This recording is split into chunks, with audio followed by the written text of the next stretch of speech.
Okay, I'm going to share my screen.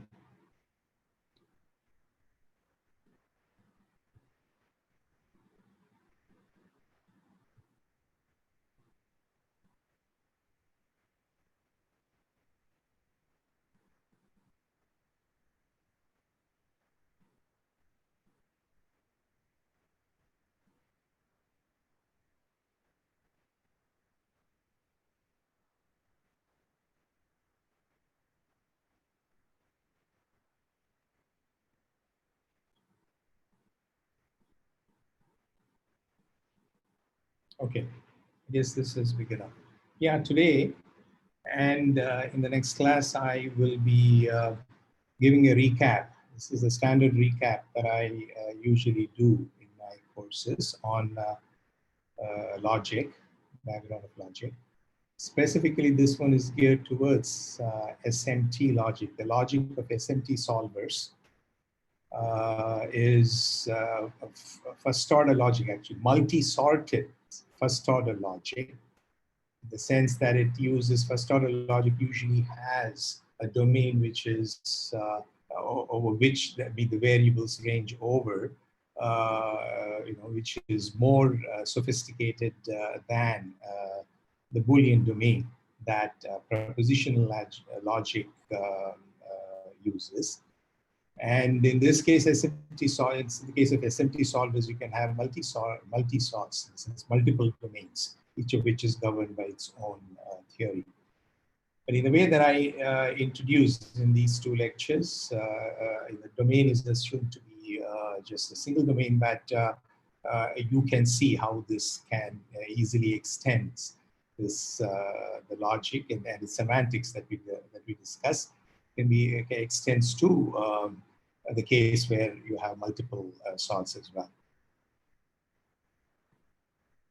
Yeah. So if some people have studied propositional logic, and you see propositional logic will be a subset of the logic that I introduce. And yes, so whereas Boolean propositional logic has only propositional variables that range over the Boolean domain. Here, the first order predicate logic in general has more complicated expressions, constants, functions, and predicate symbols, okay, like these examples show below. And they have their own meaning, and the semantics of the truth and definition of truth in this logic will depend on the meaning associated with these extra structures that you see. Okay? Yeah. So just one caveat. So I'll be spending only two sessions, and I'll try to go slowly here, and it definitely will not cover all aspects of logic. I've tried to pick those aspects that I believe are relevant to the subject matter. And since there are quite a few people who are looking to take the course that don't have logic background, yeah, so you should ask questions, and if there are any portions which you have trouble with, we can revisit.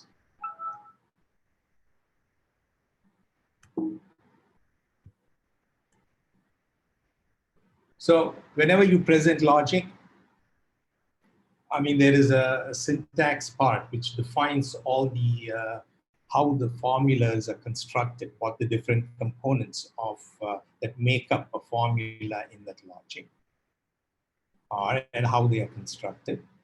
And then there is a semantics part which describes how to assign meaning to these formulas, meaning to the various expressions in the language of the logic, and finally how the assignment of truth values to formulas.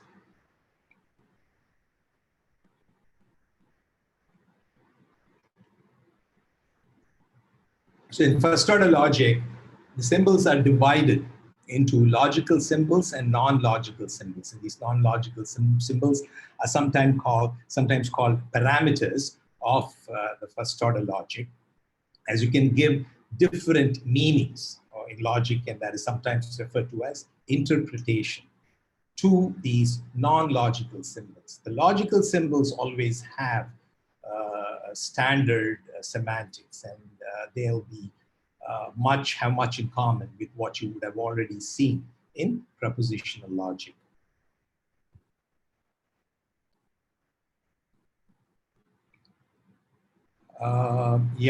So logical symbols, well, parentheses, which are just used for convenience.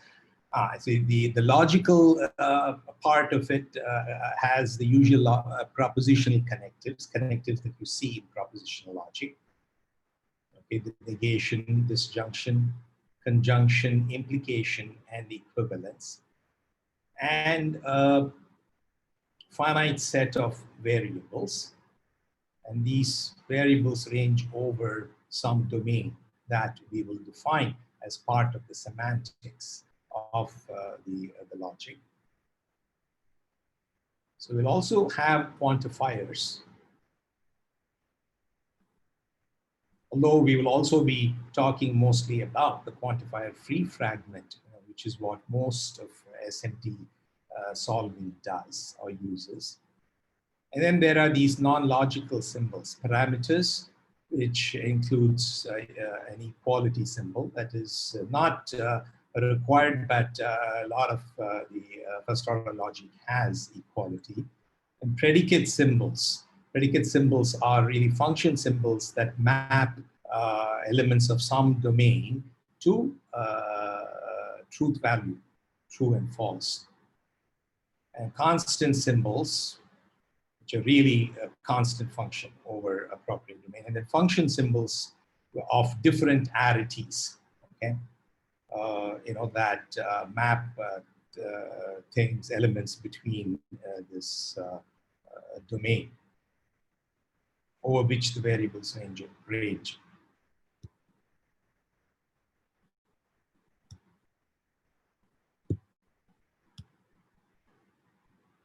Okay, more about the syntax.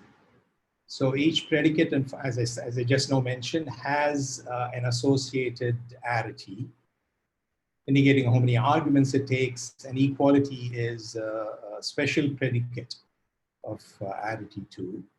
Constant symbols can also be thought of as functions whose arity is 0. Okay. The first order language, before you can assign some semantics, it has to, usually it has to specify its parameters. Okay. Okay, so propositional in propositional logic, you only have, as I said, this is a subset of first order logic. There are no function symbols, well, at least in one version, there are no constants. All it has is the usual logical connectives, or the connectives, and predicate symbols, or proposition, what they call as propositional variables, which are just either have true or false as their meaning. Okay. Here, I want to make a few notes about propositional logic. We will not, as I said, I will talk about first order logic in general, and as and when I'll make some comments about propositional logic as a special instance of this thing, of this general first order logic. So let me get this thing. A few notes on propositional logic as it is presented. See, sometimes I introduce propositional logic as having no constants. Sometimes it is convenient to have two constants, true and false, in which case, which map to the truth and falsehood of the logic. But it is not necessary to have them, because you can make certain tautologies in propositional logic as denotations of this true and false, and that is a matter of convenience. The way there's the other issue with the propositional logic contain qualifiers or not. Okay.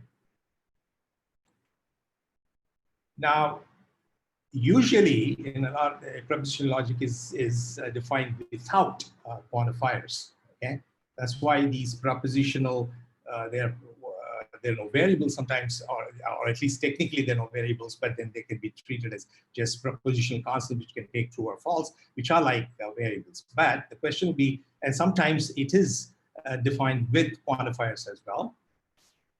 Why have quantifiers? Because in propositional logic, the reason you don't have quantifiers is because you can always get rid of them, eliminate them. Because even with their quantified, the variable or variables, since the variables range over Boolean, which only has 1 and 0, you can substitute and eliminate them.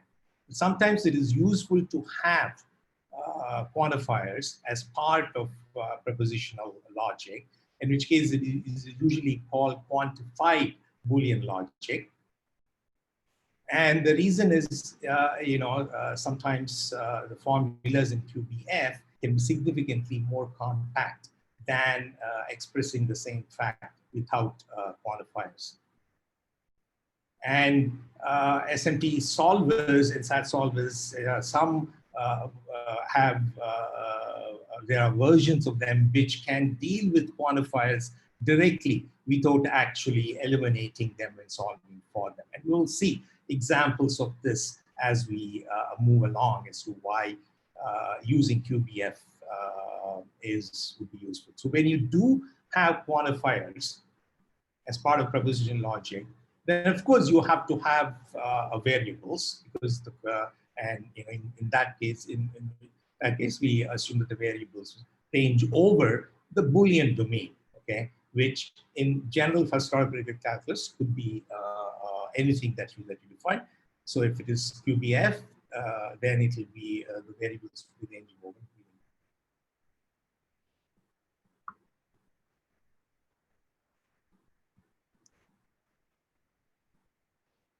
So here is another theory. I mean, referred as theory because whenever you, the part that defines all the non-logical symbols, they usually correspond to a theory, and that's how you refer to them.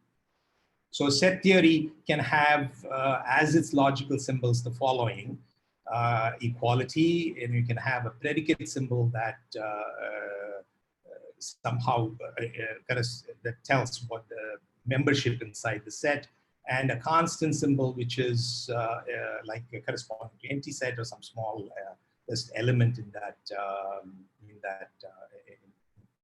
that set. Okay, so I mean there is quite a bit of freedom in the way that you want to define these non-logical symbols, and that's what will correspond to various interesting theories. So, for example, you may want to have if you want to prove use first-order predicate calculus to prove things in real arithmetic, then you will have your parameters to capture all of what you want to do about arithmetic and so on.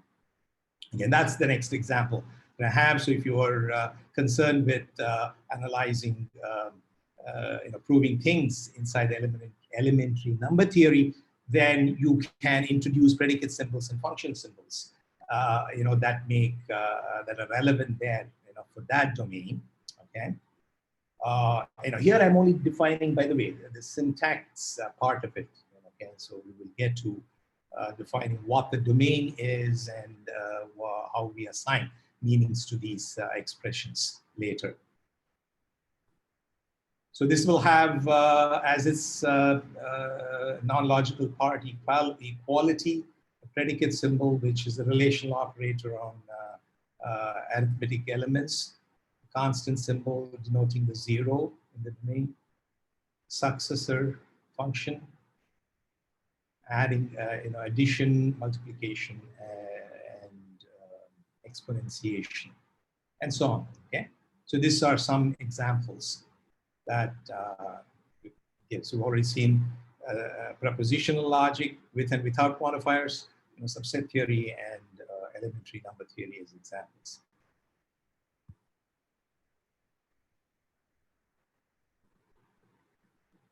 So first order logic, as I said, it has functions, and variables, and there are terms that can appear as argument to these functions. So the first component that we'll be defining as part of the syntax will be terms. Okay, terms are made from function symbols f.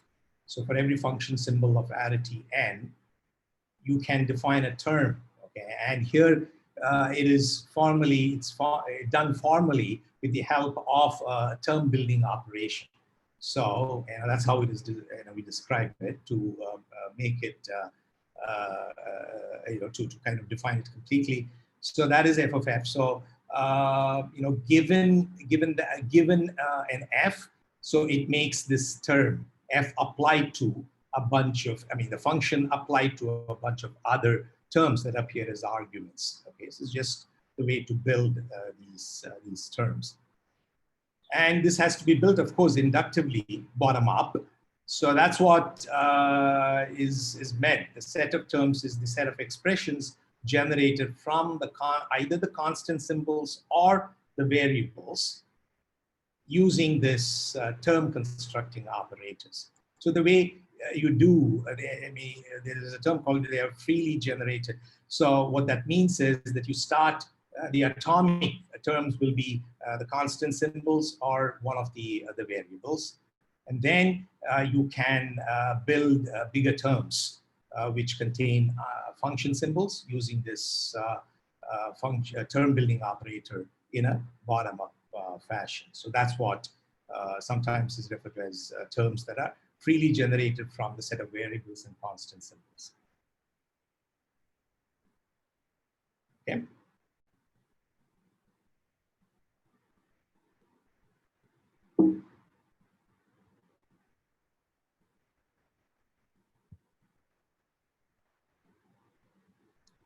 So those are terms that will be used as arguments to function symbols and predicate symbols. So now we describe the rules of construction for formulas. Okay. The base case for formula construction is the atomic formula. An atomic formula in first order logic is an expression of this form, a predicate symbol applied to a bunch of terms, as many as the arity of that predicate symbol. If the language includes an equality symbol, then that, since equality is a special predicate of arity 2, that can also be an atomic formula. Equality applied to some two specific terms constructed in the language. So for other formulas, this is how we express it using a formula building operation called E. Okay, and that is done for every logical operator.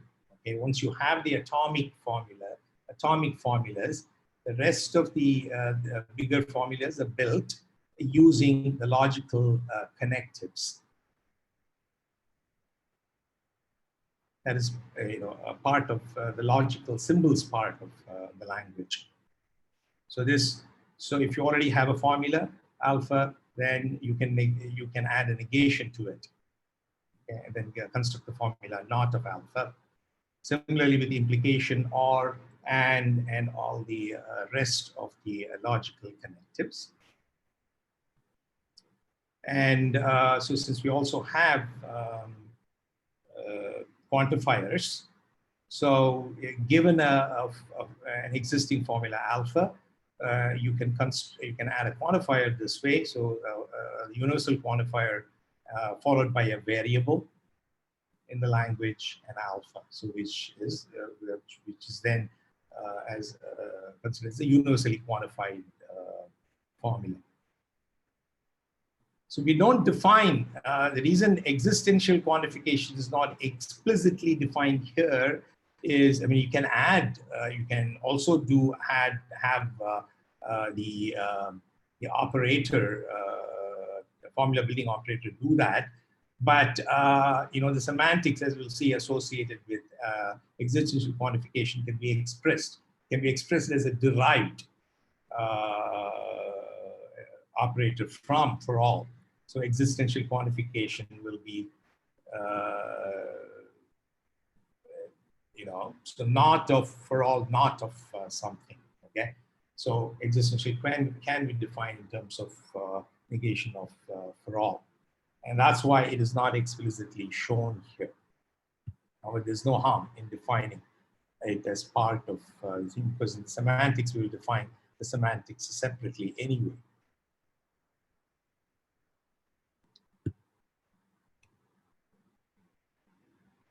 Yeah, there's a notion of well-formedness for formulas that just says that they're all, syntax has to, make sense. That is, so that's what well-formed formulas means. And this set, as said, is, is also freely generated. By freely generated, I mean the same thing, okay? Where you start from the atomic formulas and you build them inductively bigger and bigger formulas. So the set of formulas, and that's the case for set of terms as well, and these terms are included in formulas.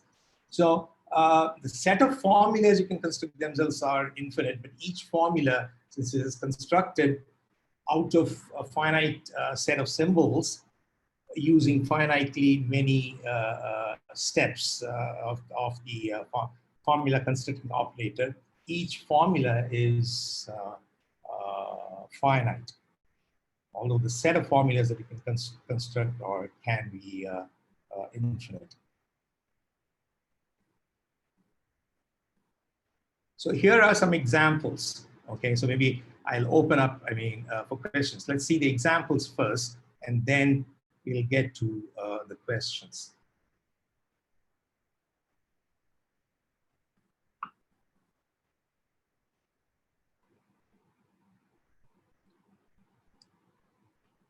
So just for examples of terms.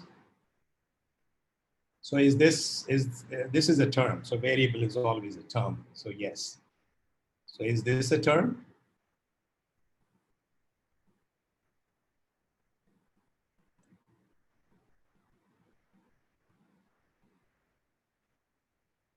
Well, I guess if you include plus as one of the logical, that's right. So the important thing is,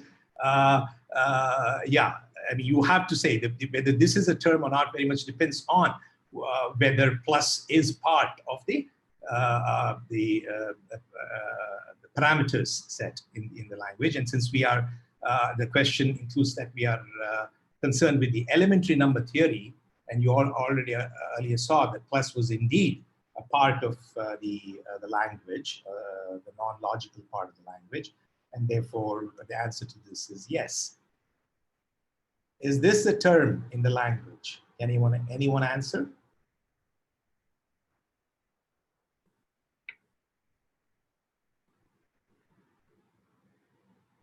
Are you guys there? No. Why not? Because it has the and symbol. Correct. Okay. And yes, this is a perfectly well-formed formula. Okay. Assuming P1 and P2 are zero-ary predicate symbols, but this is certainly not a term. Okay? A term can only be part of a So this is a formula, but not a term. So are these atomic formulas? This one.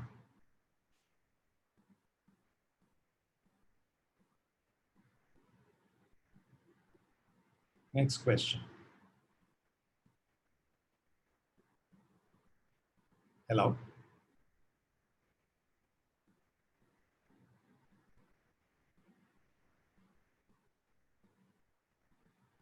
How did I define an atomic formula? An atomic formula was either a predicate, okay, applied to some terms, or an equality symbol. Therefore, this is indeed atomic formula. So the two arguments are terms in the language of elementary number theory. Okay. This one is certainly not, because it has a logical connective in it. Okay, so this is not. Is this a well-formed formula? Does it make sense syntactically? That's what it means when I say it's a well-formed. Yeah. Yeah, that's correct. Although yes, but that's wrong. Okay, so that should be an S.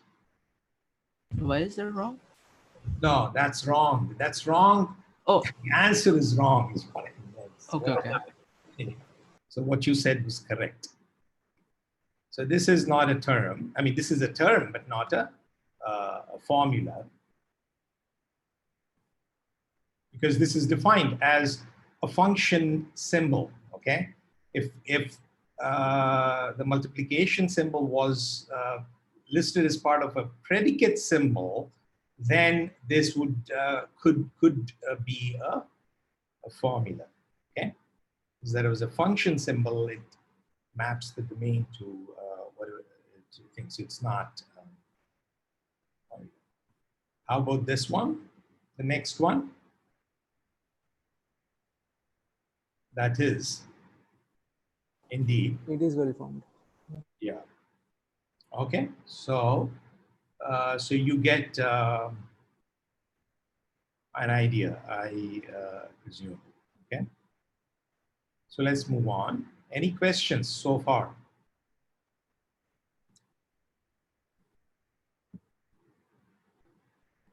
Okay. Let me move on. Okay.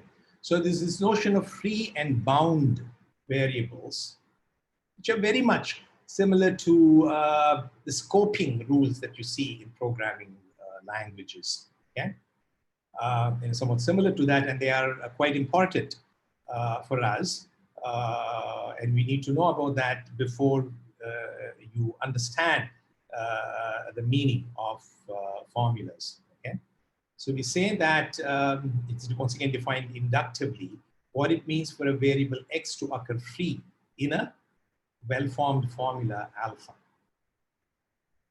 So this is how it's defined. If alpha is an atomic formula, then x occurs free in alpha if indeed, if by virtue of x occurring in alpha itself. Notice that an atomic formula, and you'll see that the quantifiers play an important role here.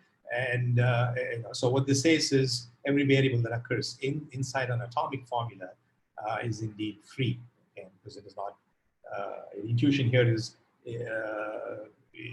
this captures the notion of whether a variable is bound by a quantifier, okay? Since an atomic formula does not have any quantifier, it is defined to be free in it.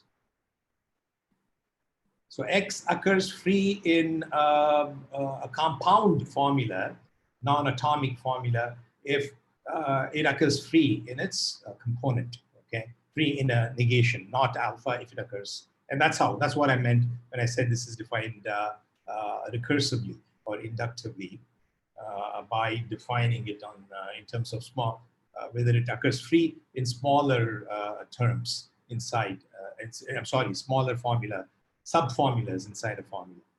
So X occurs once again here freely in this formula that's constructed using implication if it occurs free either in alpha or in beta. X occurs free. This is the most interesting case. Okay, so it occurs in a quantified formula for all vi alpha, but only if X occurs free in alpha, and that X is not captured or bound by this quantifier. That is, X, as long as X is not equal to VI, it is still considered to be free in this entire universally quantified formula. Okay. So So all the variables that are inside, that occur freely in alpha, that are not equal to, that are not the same as Vi, will still occur free in this formula. So the only thing that gets bound by this thing that no longer occurs free is the variable Vi. Yeah, as I already mentioned. So for all Vi, Vi is said to be bound in alpha, and this particular universal quantifier uh, uh, bounds that, binds that.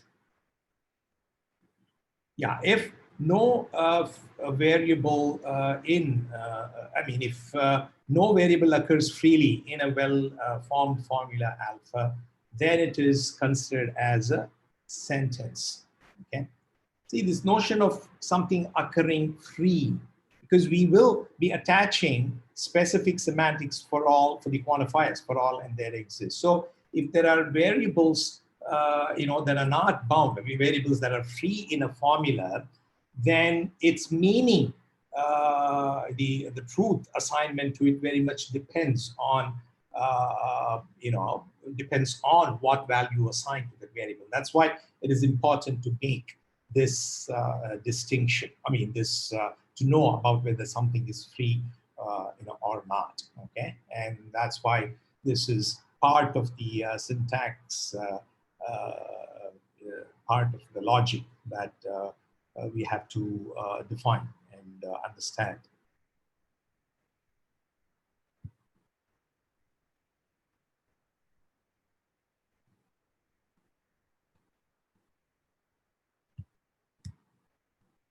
Okay, so that's the end of syntax. How formulas are constructed, and how you construct term first, and then use them inside formulas, and a formula is constructed.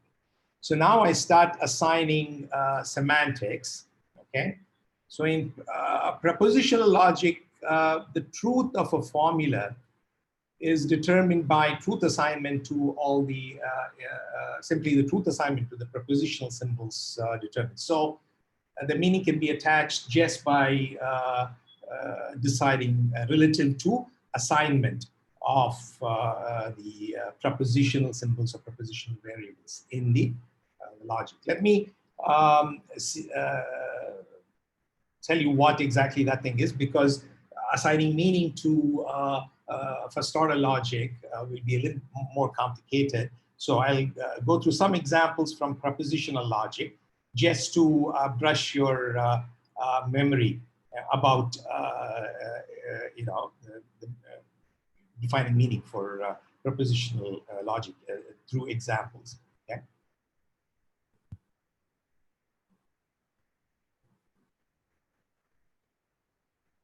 So these are some, formulas from propositional logic. Okay, so X, Y are prepositional variables.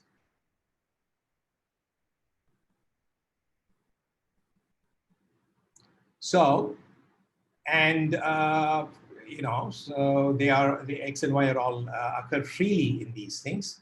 So the question, so the assignment, whether in order to, when I say I'm defining the semantics, the semantics defines the truth assignment for the entire formula.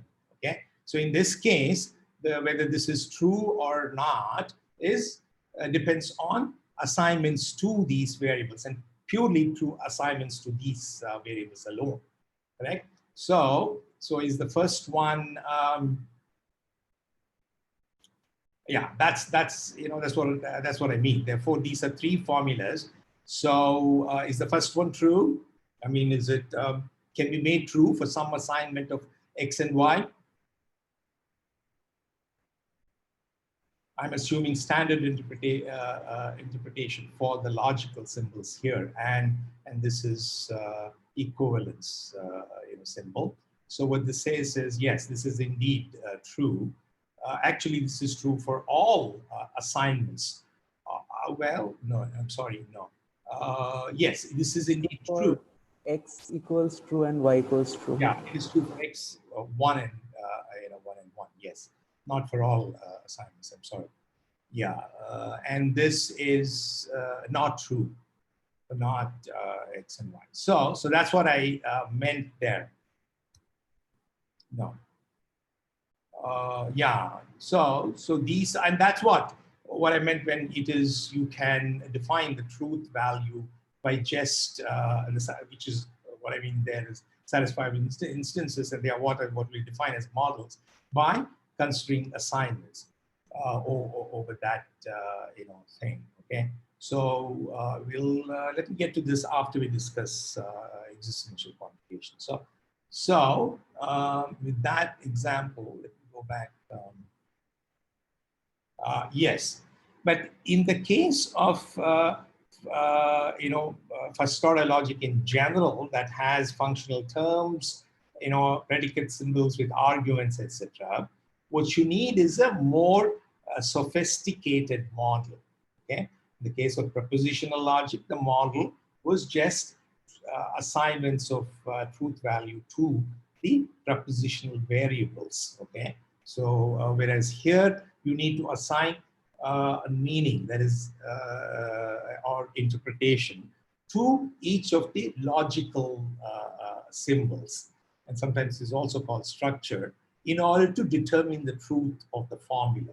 It's not just, yeah, you need to, of course, give assignments to the variables that occur freely in the formula, as well as you need to have interpretations for the various non-logical symbols. Only then you will be able to define the truth of the entire formula. And that's what you will be doing. So we will be formally defining what semantics of the first order logic formulas are,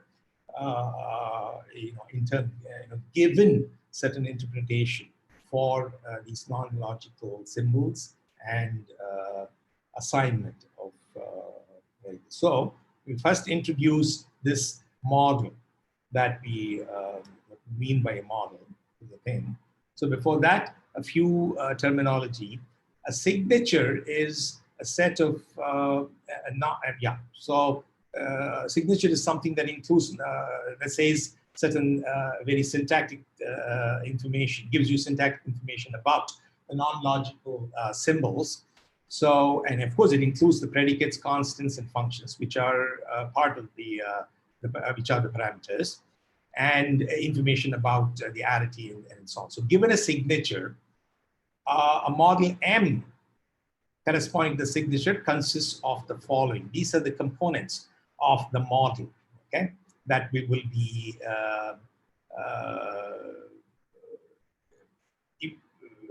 defining the semantics of a formula relative to. Okay, so non-empty. So we will have a non-empty.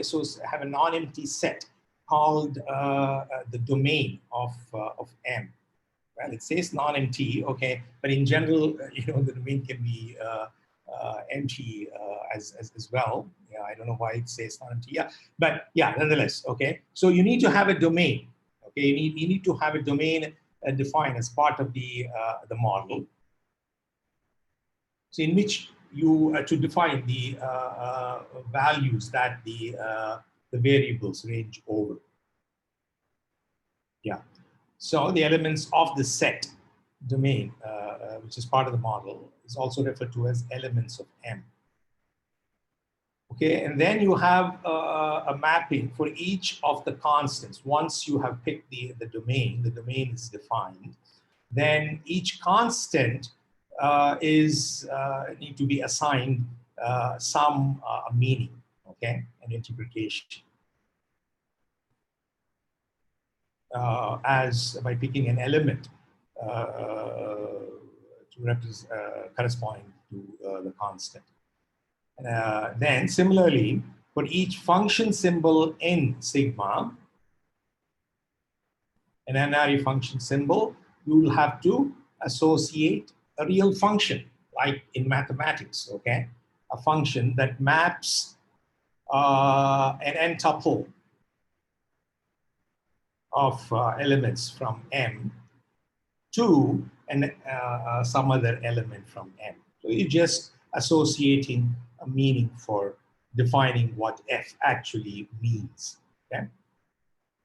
And similarly, for the predicate symbol, for every predicate symbol in the signature, you associate a subset of elements from N. As you will see later on, the meaning of the atomic formula constructed from the predicate symbol, its truth value is exactly will be true for these elements. Okay, I'm getting ahead, but nonetheless, it has to associate a subset from M of n tuples, where n is the arity of the predicate.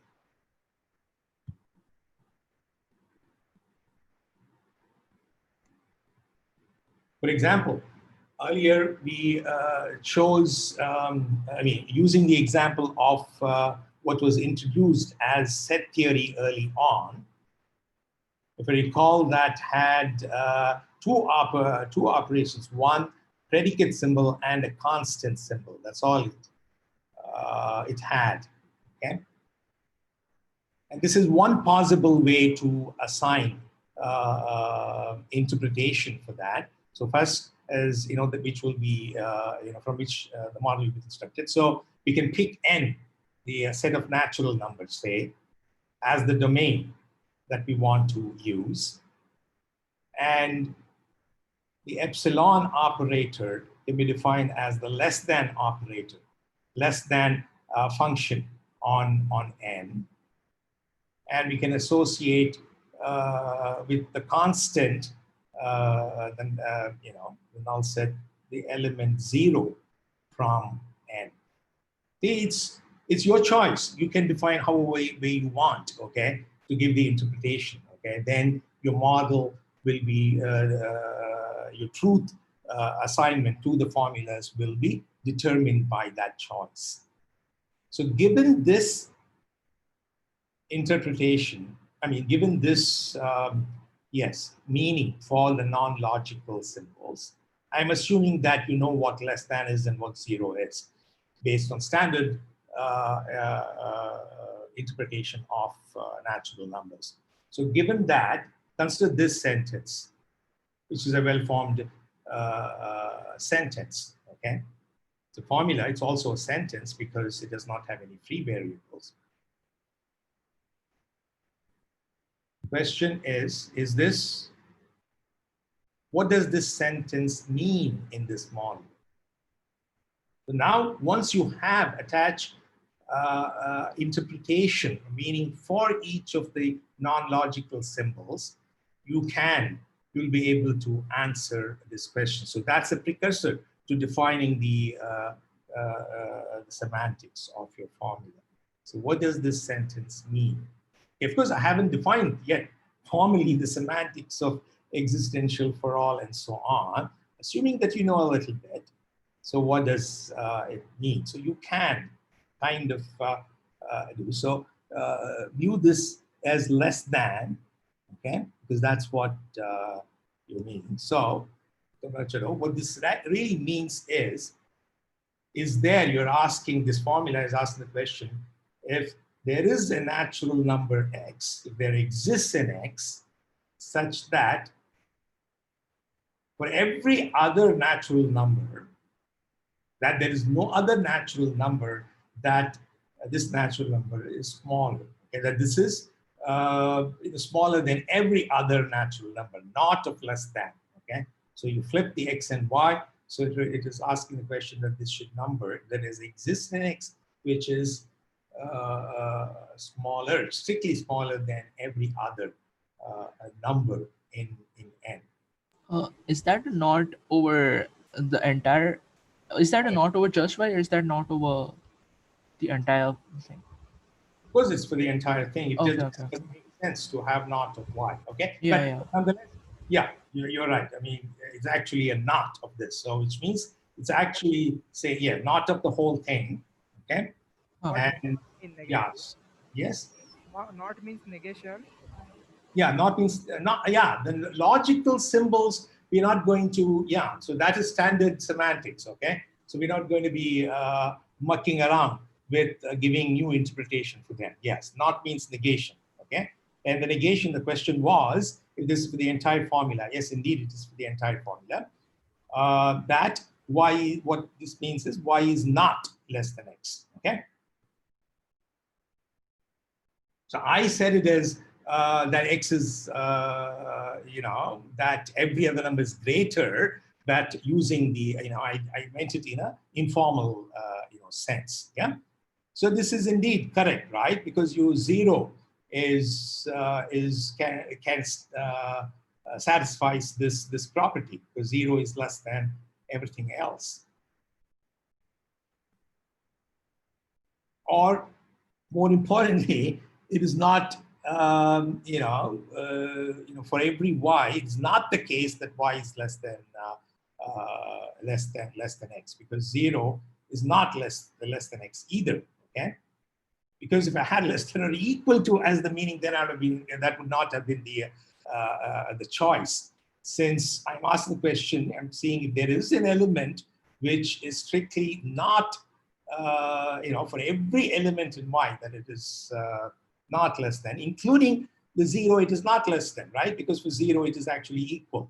And that's why this indeed is satisfied by it is indeed true in this model, because there exists an element 0. Sir, I had a slight confusion because I thought that not y was negation, y was a symbol. No. I'm sorry. I need to go back. I think I might have confused you in saying that. So negation of y belongs to x, right? Yeah, it is not. It is strictly not less than. Okay, is 0 less than x? Yeah, it should is 0 less than x. It is not. No. No, I thought that negation was bound to y rather than y belongs to x. No. I said no. You can't bind negation to y because it doesn't make sense, because y ranges over numbers. Therefore, it is the scope of y is for the entire formula. So it is asked the question, if for every y is y, it should be the case, is there an x such that y is not? Y less than x is not true, okay?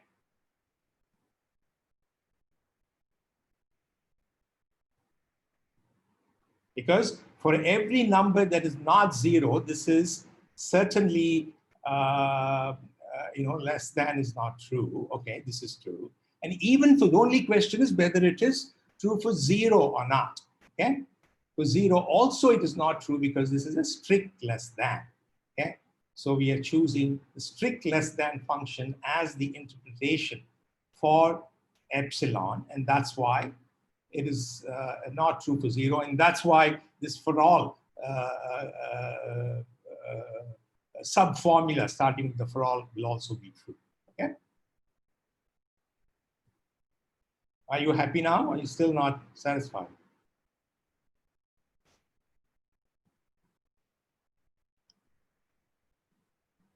Because you think about the number 0, okay? So the question is, I'm claiming that 0 can be picked as the witness for this existential quantifier. And all you need to prove is, for every natural number, that this part is true. That not of y less than x is true. Not of y less than x is true. Okay? So for every non-zero number, that is obviously true. It is true even for 0, because 0 is equal to 0, but it is not the case that it is less than 0. And that's the reason that 0 satisfies this problem. Okay? Yeah, so this was to illustrate, not to get into the real thing. I mean, you could. I mean, but this statement is not true, right? What? That is not true, right? Because 0 is not less than 0 itself. Yeah, it is not less than. That's why not of that will be true. 0 is indeed not less than 0. Therefore, I'm taking the negation of that, and therefore it becomes true. So 0 less than 0 is false, and therefore negation of that becomes true. That's why this for all, yeah. So For even for 0, it is this negation is the formula that begins with the negation is true, because exactly the reason why 0 is not less than 0, that is false, and therefore the negation is true. Okay.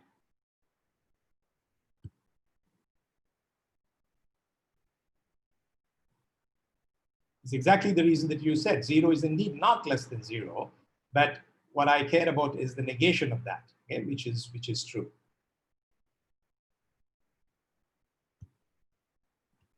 Okay, so let me move on.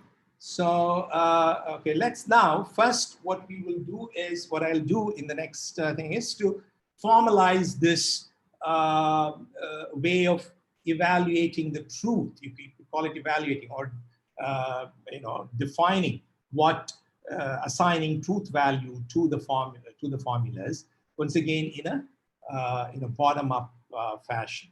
Okay.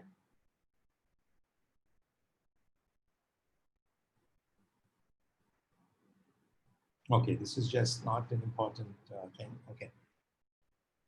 So just like we defined the syntax, we will be defining this also in a formal way as a set of rules. So this assigning, defining the semantics means assigning truth value, okay, to every formula, a well-formed formula in the language of the logic. So that can be done relative to a model, okay, model structure, okay, and a variable assignment for the that assigns values to every variable that occurs freely in the formula, an element from the chosen domain M. So, and the notation that's used is, we say that given a well-formed formula phi, we say that M satisfies phi with S, with the assignment S, and it is written this way, okay? The given model satisfies this, written with a turnstile M and phi of S, okay? So if phi is true in the model M, variable assignment S, okay? Now, to define this formally, we first have to define the kind of an extension to S, given which S bar, which given an assignment to the truth value, it assigns values to every term in the language. Okay, so S bar is an extension of S, which assigns for every term an interpretation, a value from the domain, okay, given the assignments. And this is very much like an evaluation function. So if you have a term and if you give values to all the variables, and you know what the function in every function in the term is supposed to do, so you will have to, you evaluate, okay? So what I'm specifying here is very much an evaluation rule. So for each variable x, if it's a variable, if the term is a variable, then S bar of x is Sx, okay? Which just returns the value of x. For each constant symbol, once again, S bar, not once again, S bar of C returns whatever the model assigns to that constant symbol C. And this is what is on the right-hand side is what we use, which says that the value for that thing is whatever element that the model gives as interpretation for the constant C. Okay, so that's what you return. So you see why I said it is just an evaluation function pretty much. And if T1 through Tn are terms and F is an array function symbol, then the value assigned to this term F applied to T1 through Tn is defined as follows. Okay?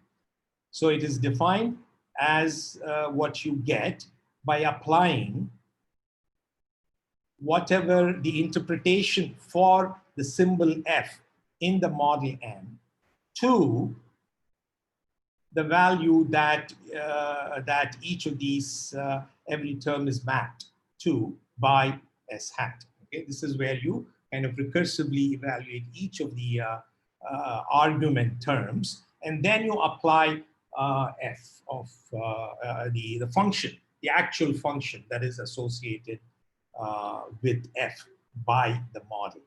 Okay, so that's how you get a new value for this term. So given this, so then we can now we are ready to define the what this turnstile thing really means, which is what tells this is true or not relative to M and S.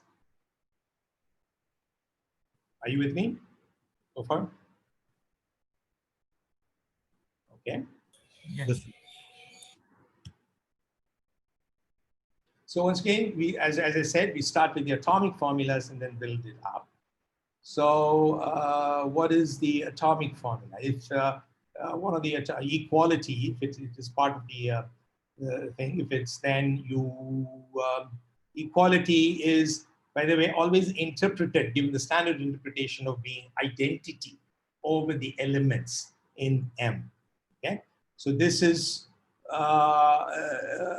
true in this T1 equals T2, that's written in a prefix notation here, is true in this model M for the assignments S if actually the value what T1 evaluates to by S bar is equal to the value of T2 that S bar assigns.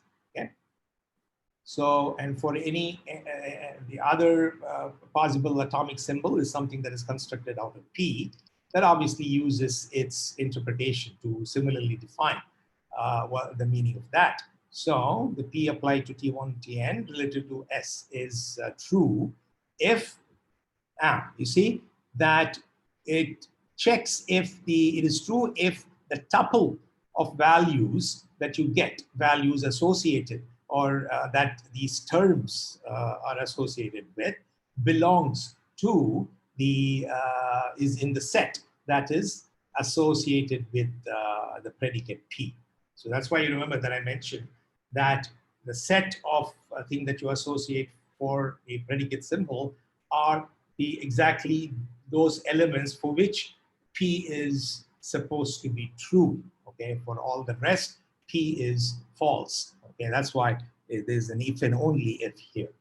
Okay, so pretty much the meaning associated, not pretty much, exactly, the interpretation associated with P is actually the set of values for which the predicate is true for. Okay, all the rest is false. So now, okay, so then we define the meaning for all the other things in the usual way. So not of phi is true if and only if phi is true only if phi is false. I mean, phi is not true for that assignment of value assignment in that model. Okay, and implication is true. Yeah. So if so is usually it corresponds to the meaning of logical implication. It's true if phi itself is false. That is not true in that model for that assignment. Or if it is true, then so should psi be. Okay. So that corresponds to the standard interpretation of the logical semantics. Okay. So then, okay. So universal quantification. Okay. So yeah, that is defined in the usual way. So it is true if so here is a little bit of more notation. So S x of d means evaluating. Yes.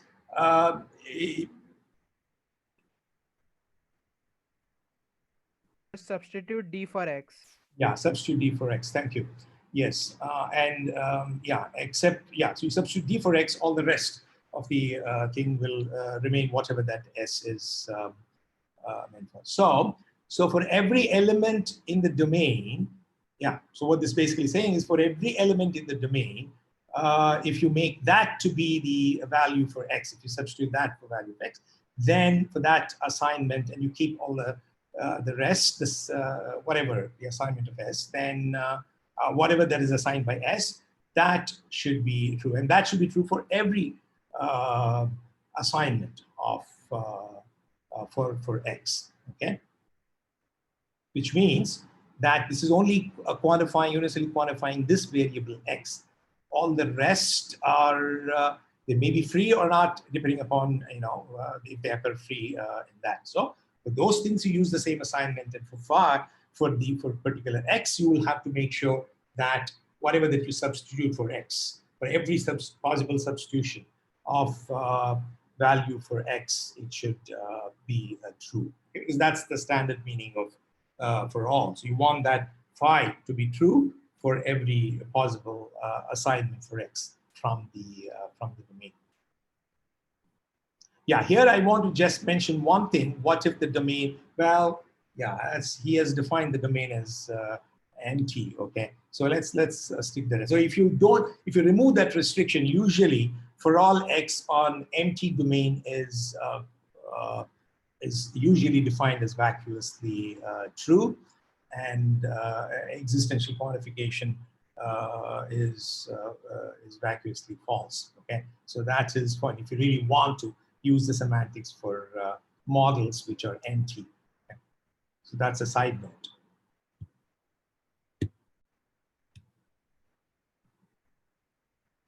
So now here, I guess this is clear, no? Yeah, so I guess, I will go through some examples. I think I can do some examples today before we. So there's one other thing before the example. So this defines what it means to, the meaning of a formula logically, logical inference, what it means is what is being defined. Okay, usually you have, you usually say that tau is a logical, a formula phi is a logical consequence of a bunch of other formulas. Okay, so that is a notion that is used in logic very often, and that's what this thing is defining in this model theoretic way. Okay, so yeah, so let tau be some set of formulas, sigma formulas, and we write it like, yeah, so tau S to signify that that this for every, yeah, so this M and S are such that it is true for every phi in tau. Okay, tau is a set of sigma formulas, and phi itself is a sigma formula. Then tau is said to logically imply phi, which is written this way: tau, phi follows logically from tau, or tau logically implies phi, if and only if for every model M of sigma and every variable assignment S, for which tau is true, that is, if tau, yeah, is true, which is what this means, then for that model and that variable assignment, so should phi be. Okay, that's when we say that tau logically implies S. See, some of you might have, this is the standard way of defining in terms of, that follows, that's why it's model theoretic semantics, okay? Maybe some of you who are familiar with logic, there is also, logic also defines, okay? As part of logic, there's also this calculus, okay? Inference rules. I'm not talking about, so there is another way to define logical implication through applying the rules of inference of the logic. Now, that is the calculus part of the logic, but the semantic theoretic way of defining logical implication is what I just now have done. Okay, since we are not talking about the calculus part of logic at all, so this is how logical implication can be defined. So, assuming tau is true, then phi is derivable. That's what this thing means. So what that means in a model theoretic way is that for every model, for every variable assignment for which tau is true, then if phi should be true for the same thing. So then you're right, which is pretty much saying you can, assuming psi, you can prove the that phi, the truth of phi can be established. Okay. So, and if you sometimes you may want to just ensure that phi is true regardless. Okay. Of any assumptions from anywhere, and that is how validity is defined. Okay, a sigma formula phi is valid, written this way, if you can establish its a truth assignment.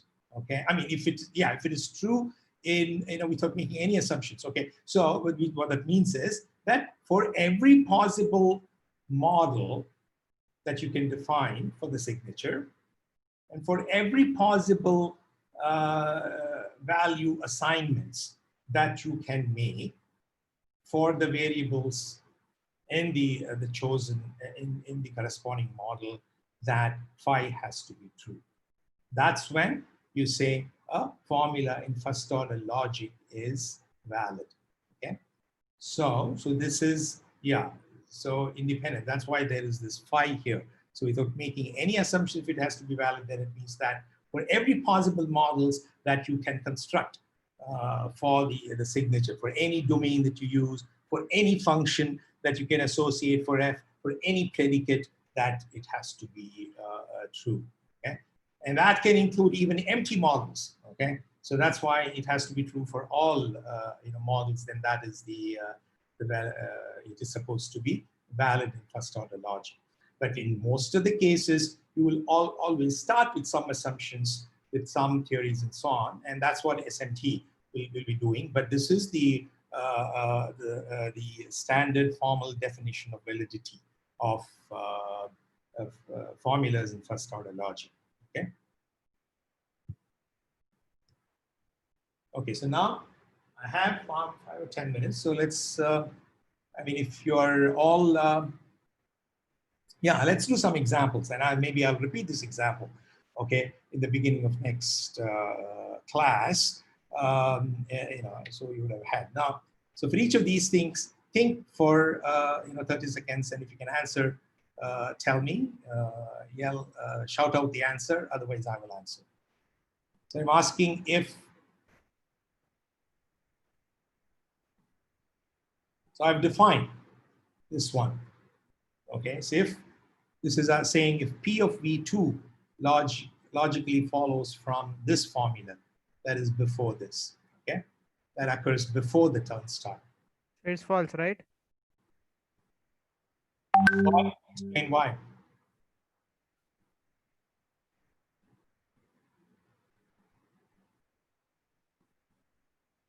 Why is it false? This says that this is universe, it's true, P is true everywhere, right? It's true for every element in the domain. So whereas here, it is just asking if PV2 is true, is PV2 is just true for some assignment. Huh? So this is an open formula. Therefore, if it's true everywhere, this is this should be true. I can always pick a V2. So this says P is true everywhere. Okay, that's the assumption. Okay. So given that, which means that for every model, for every value assignment, particularly for every value assignment, P is true. So could you explain exactly what the problem is? Yeah, so this one is... for all V1, PV1. This is one part, right? For all V1, if PV1 is true, okay, then is PV2 true, okay? So I again misunderstood the question. I thought that for all V1, it implies that PV1 implies PV2, something like you see, oh, okay, you bring a good point. No, and that is, this turnstile should not be interpreted. This is not part of the language at all, okay? So you can't be interpreting this as implication. I define logical implication as a concept, okay? So sorry, maybe I confused it. So turnstile does not mean the logical implication so that it can be used as part of the formula. It only means that, like I mentioned, okay? So if for every time, for every model and every assignment for which this is what is behind the turnstile is true, okay? If that is you know, for so every, it means that for then all can V1, establish PV1 that is true. true, its PV2 is true. Yeah, if yes, if this, yeah, this, say that again. If for all V1, P1 is true, then PV2 is true. Is PV2 true separately, okay? Is what I'm asking, okay? So in PV2, V2 is a free variable, right? All right.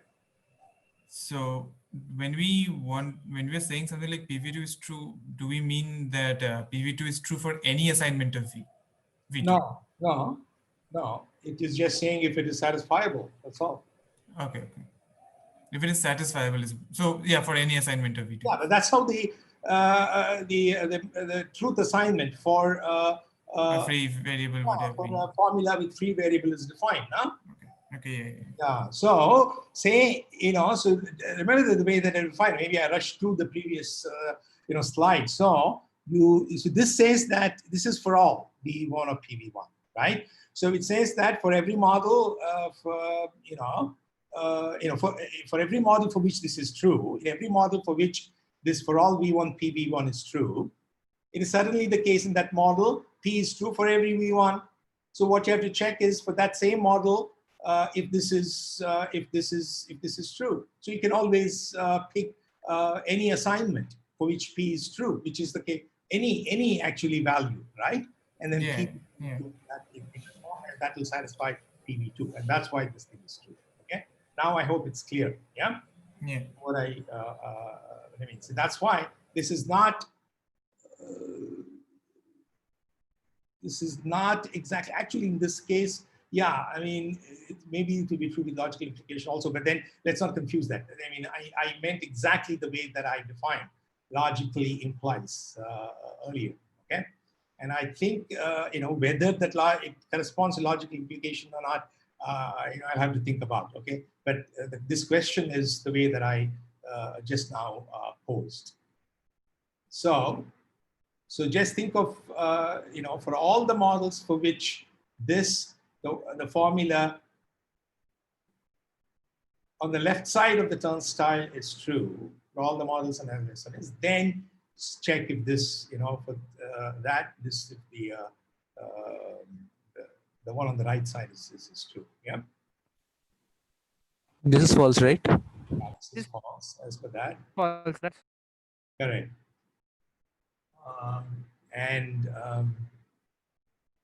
This one? This is true. Correct. Because if P is true in that model everywhere, it's pretty much somewhat similar to that, okay, for the first one.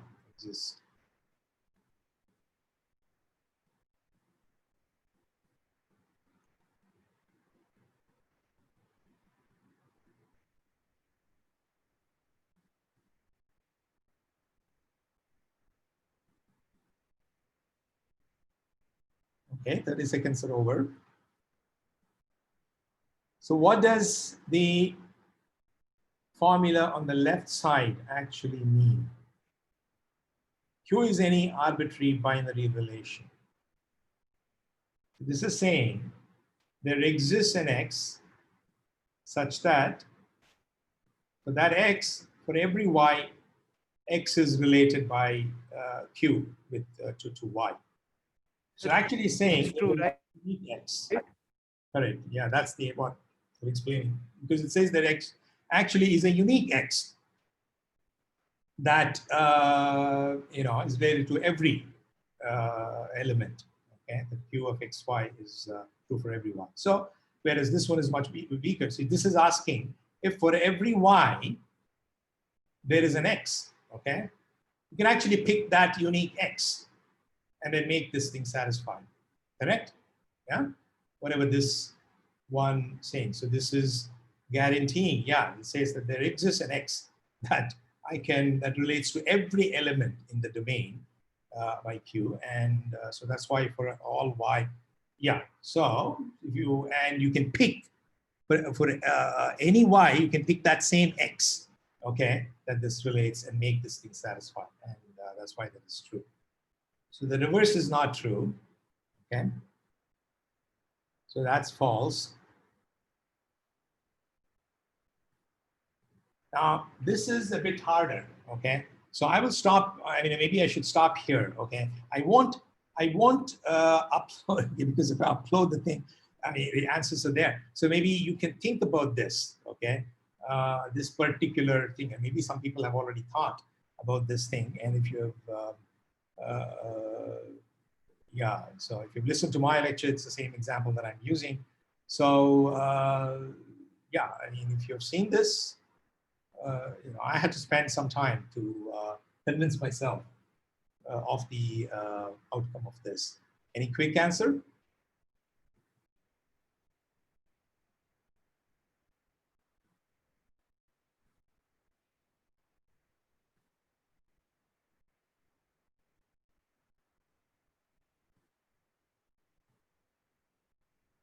Okay, 30 seconds are up. Okay, so I will maybe upload a version that does not have the answer, and you can start. Oh, that's not important. So let's do it again. Okay. So because it's getting late a little bit, so maybe or I'll take about 5 minutes.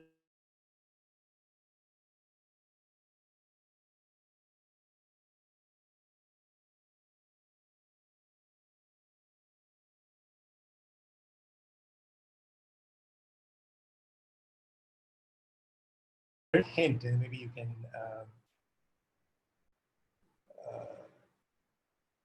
if you split the case, either P, the predicate P, okay, think of splitting the analysis for the case where for all y of Py is true. So if indeed the predicate P is true for all y in the domain, that is for all y Py is true, then an implication is always true, right? This statement is true. Yes, sir. This It's statement is true. for all P. It's true for all P. Yes, because if this is true, P is true for everything, then this is vacuously true, because any consequent of an implication is true, it's always true. But if it's true on some, but not true on, We can take the false assignment and take that as X, and the whole thing will be true. then because, yes, you can always pick for which it is not true, and then you can always make it vacuously true, okay? So that's the idea. Yeah, so here the question is somewhat different. So in here, so this is obviously not yeah, this might be true for some models and some, that's what it is. So the first one, so for all x for all y, it can only be true Set contains only one element. yes, okay, because if it has more than one element, then with the interpretation of equality being identity, you can always pick x and y to be two distinct elements, and therefore it will never be true. Yeah, for all x for all y, qxy is true. This is just saying that Q has to be a total a relation, okay? And that's what, that's what that thing is. No. This is just saying exactly, no. This is just saying it has to be, the relation has Identity. to be complete, yeah, identity. I mean, it has to relate everything to everything else, okay? That's what it means, okay? For every X, for every Y, QXY has to be true, which means that it is the entire universe, okay? The entire cross product, okay? It's not the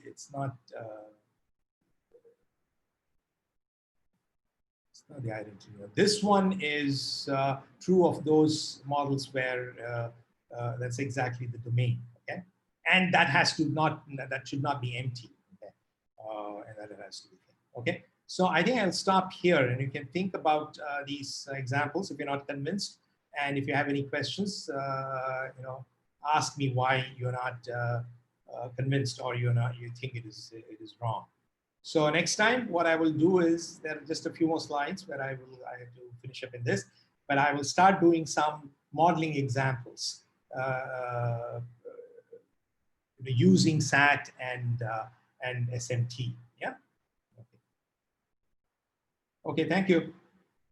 See you on Wednesday next week. Bye bye.